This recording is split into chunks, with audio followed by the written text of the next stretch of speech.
Jesus wore the crown of thorns on his head so that I can have sound mind, free from fear, guilt, depression, anxieties, and stress.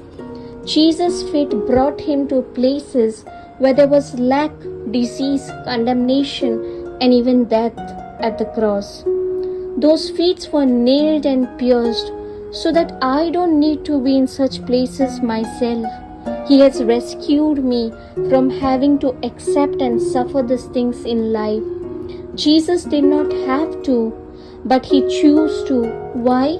Because he loves me. He spared not even himself so that I may have every blessing of health, wholeness, and abundant life. I don't suffer for any other thing that Jesus already paid for and finished it on the cross. That's his divine exchange for me and my right and inheritance.